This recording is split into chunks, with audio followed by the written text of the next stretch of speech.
We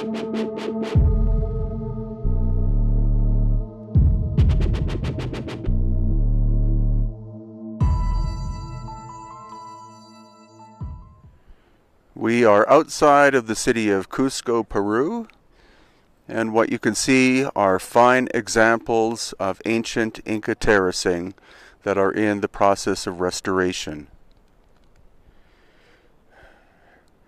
We're on our way to a little town that is steeped in mystery and ancientness called Paucartambo, whose correct name is Paucartampu. And a lot of legends of the Inca come from this little town. We've wanted to go for about 5 years, but for some reason we just haven't made it. So today's the day, and we wish to share the experience with all of you.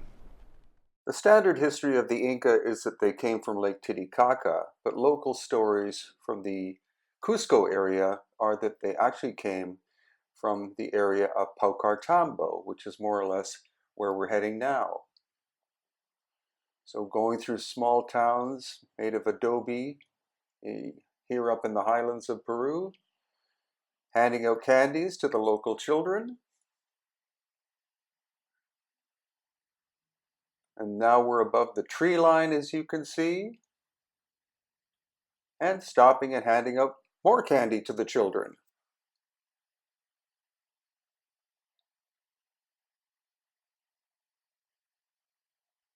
And now we're going to stop at a very interesting location.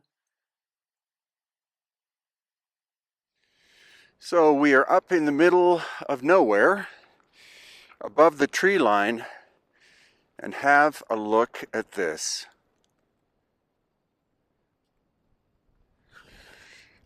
These are either chulpa burial towers or they're storage houses for food. This is what's called the Kapa Canyon, or the Royal Inca Road, that goes from Cusco all the way into the jungles of the Amazon. What an incredible sight.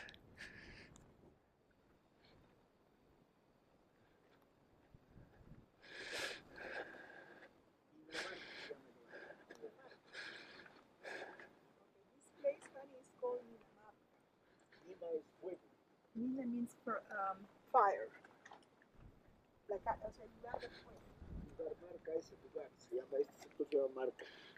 So sorry, could you say that again? Nina Marca, the names in this area. Nina Marca. Nina does mean for fire, yeah, and Marca, this is this town, the site. This is Mark. And this building has mummies in this side, no? But this is covered. This is covered. It's reconstruction about the, I think so side, the women speak about the 10 years ago. It's a reconstruction is old place, no? Okay. Because in the Inca times, probably this area have a fire, no? The old mountain fire, because in this area have a lot of old men. The mom is the more important person, no? I think so. The Incas family in this area, no. But with this fire, is the fire the old mountain. That's the name, no. The Nina Marca, this fire place, no. This place in this area. So here's a close-up view.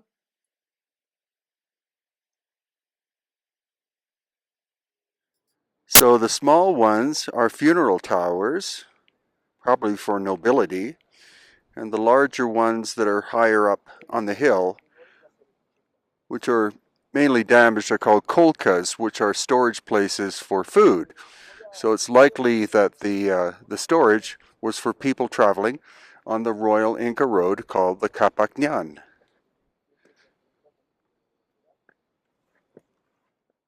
Most of the chulpa towers that we've seen in Peru are actually located near Lake Titicaca. So it was quite interesting to discover these as we were on our way to Paucartambo. And the local guide, who you just heard speaking, was actually our taxi driver. So someone quite knowledgeable about this area around Paucartambo, which was a pleasant surprise. You can see that they're not incredibly well made. as compared to those that we find at Silustani and Cutimbo near Lake Titicaca. But still, that's one of the great things about doing an adventure like this, is that you encounter things that you had never seen before on your way to something else that you'd never seen before.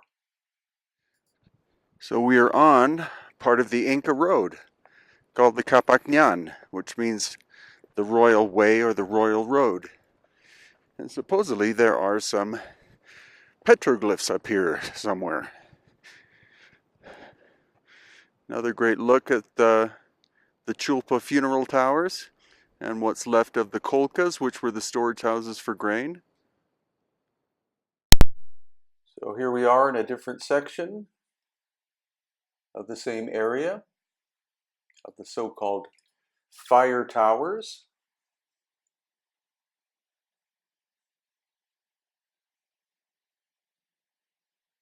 And there has been some recent restoration of these structures. There are quite a few of them here as compared to, again, near the Lake Titicaca area, where we find 4 or 5 bunches of possibly 6 to 10 of them per location. And now we're starting to drive down into the little town of Paucartambo, which is colonial, but also has possibly some Inca elements, which are what we're going to be exploring for.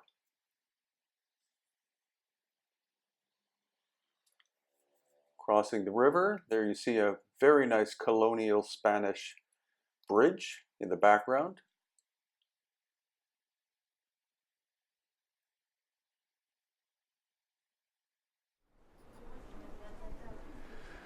So it very much looks like a colonial town. Likely the earliest Spanish were here in the 16th century. But we're going to see if we can find some Inca or older culture remains.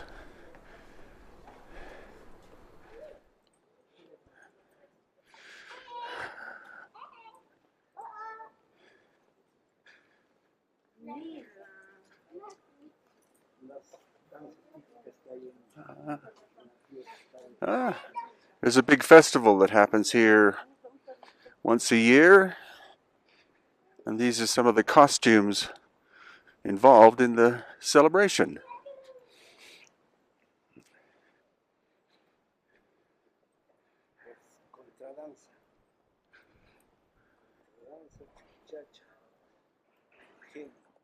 So, from a paved road to a dirt road, and we're heading towards some ancient structures that we just heard about, thanks again to our taxi driver / guide.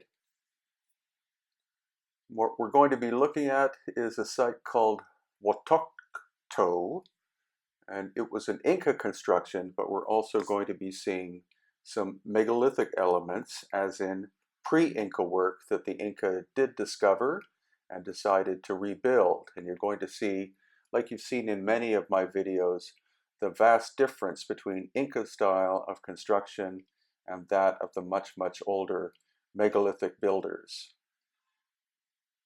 So the village itself is called Watokto, and we didn't find out the name of the Inca structures themselves, so we simply refer to them as being Watokto as well.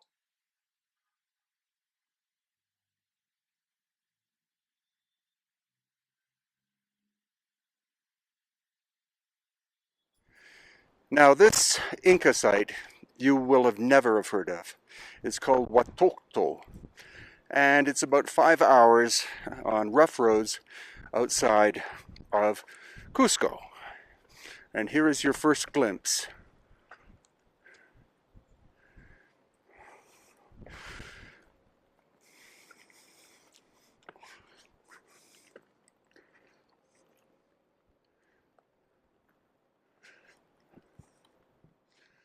Now this was an Inca trading place, because here you have an ancient Inca trail that goes to different parts of the highlands of Peru, and then this one here, which goes all the way to Cusco.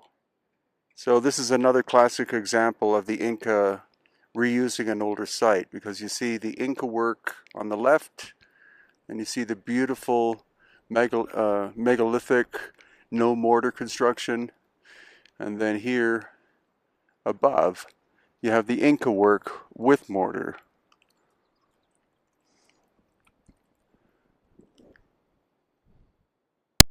So that is what we see at all of these significant Inca sites.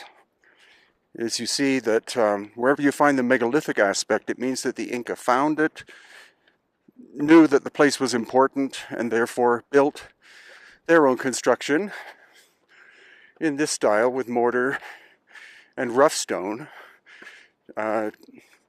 embracing the older work, which is typical at Ollantaytambo, Sacsayhuaman, Machu Picchu, and the city of Cusco.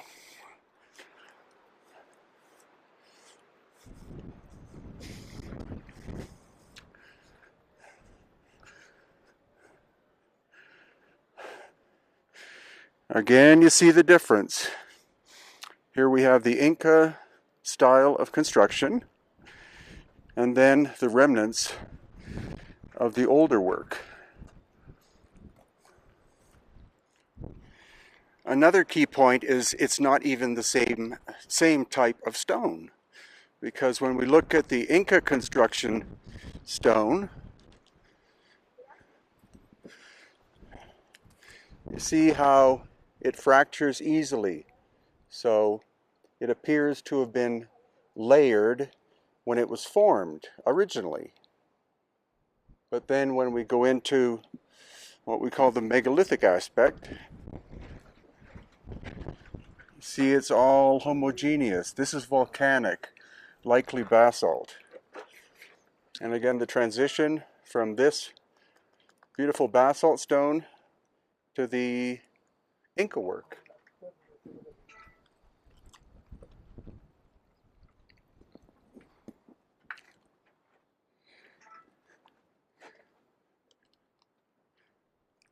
And the Inca work is on top of the megalithic work, so obviously it's older. The Spanish did no construction in this area. It was abandoned at the end of the Inca civilization in the mid-16th century.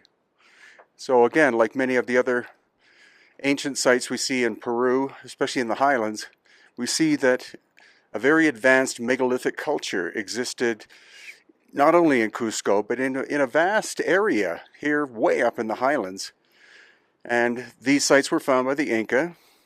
The Inca were astonished at what they saw, and so what they did is they constructed on top and around the older work. For more information, please look at my book called Aftershock, available at Amazon.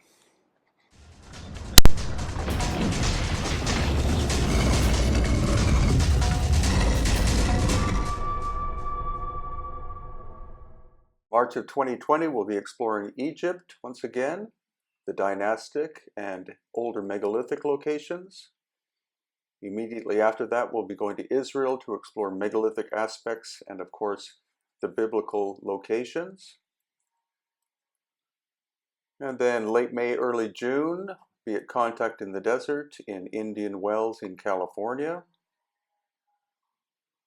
Also in June of 2020, we'll be at the Inti Raymi Inca Celebration of the Sun, including megalithic sites and Inca locations.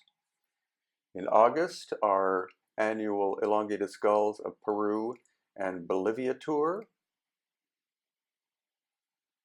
And in November, our Explore the Mysteries of Peru and Bolivia tour. On all three of these, we'll be going to Pumapunku, Nazca, etc.